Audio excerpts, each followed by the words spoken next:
Shalom, shalom. First and foremost, I'd like to say, call Allah, Yahweh, Ba'ashem, Yahweh Shai, Ba'ashem, Rakakadash, double honors to the apostles and the elders of the great millstone that taught us this truth. Shalom and salutations to the hopeful elect, Aki, about that spreading the gospel throughout the four corners of the earth in sincerity and truth, and present their bodies as a living sacrifice, as the scriptures teach us to do. Shalom also to the very, very, very few sisters that do listen up as well. All right, I'm the brother Yarmai from the Great Millstone Chicago camp, basically coming back to you with another lesson. And this lesson is concerning, the molding process. And what I mean by that is Yahweh Ba'ashem Yahweh Shai. In the spirit, I was thinking about how he's shaping us up to ship us out. And by ship us out, I mean get us ready to be delivered. And like I always say, every soldier got his own battle in this war. All right, this war on ignorance.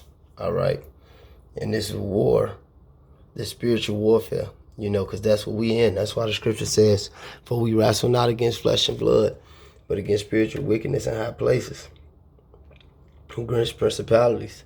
All right, we wrestling against spiritual wickedness in high places. All right, so every soldier in this war, just like he has a gift, he has a different battle. And, when you go through the trials, the tribulations, the scriptures let you know that, marvel not. Scriptures also let you know that, think it not a fiery trial to come upon you, for these same things are experienced by your brethren in the world.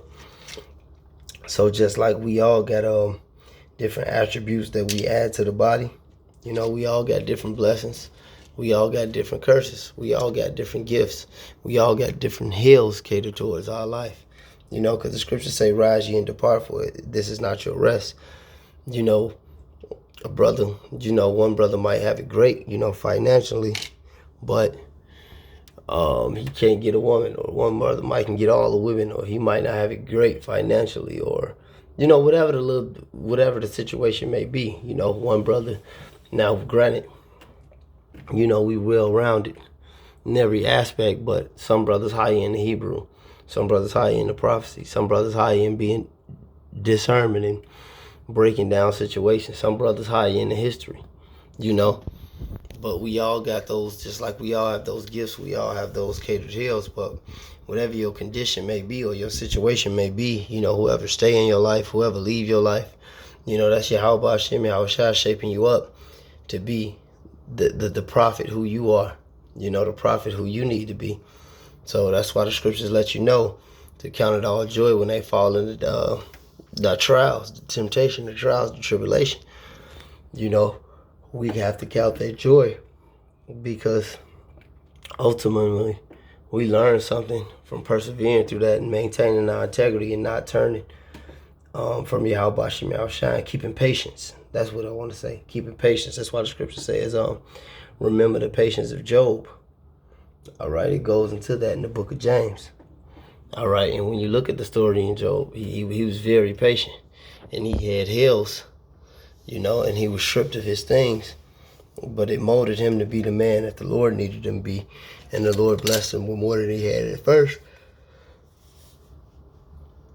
And that was more than any of us ever had or seen. He was a very rich man, a very privileged man.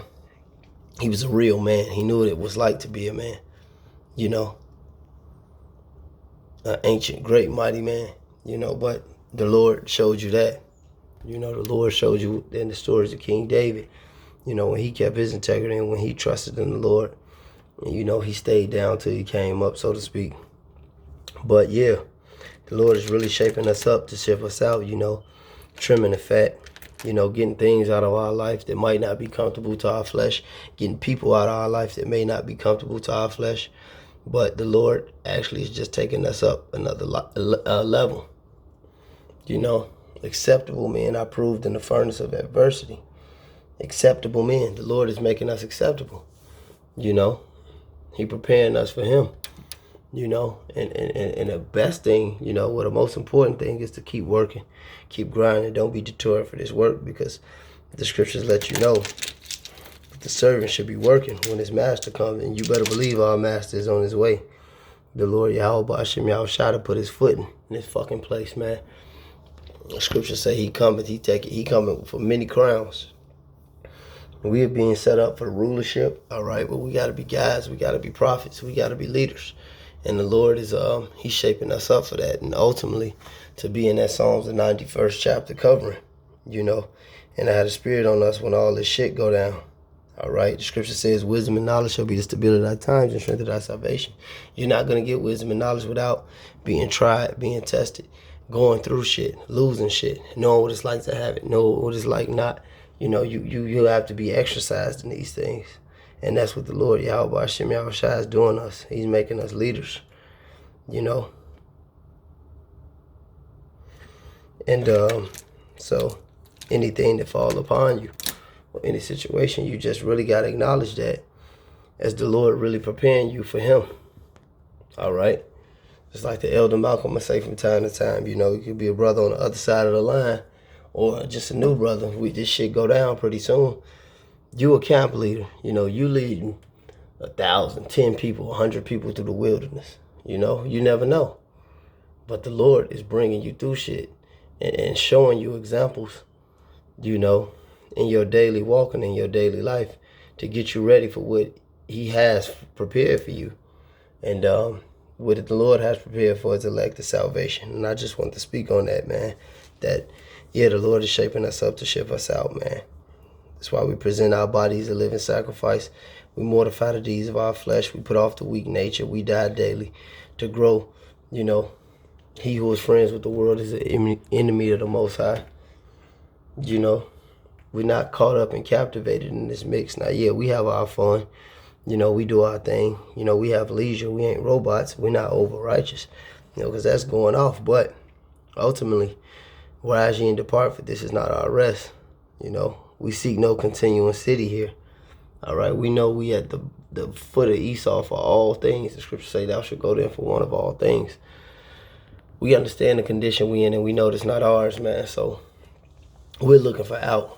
You know, when I say we, I'm talking about the brothers and the very few sisters that do understand what's really going on. But, you know, more the brothers, you know, the prophets, the men that the Lord set up to do this thing, to do his work. But the Lord is really, you know, shaping us up to ship us out, and you got to really acknowledge that. All right.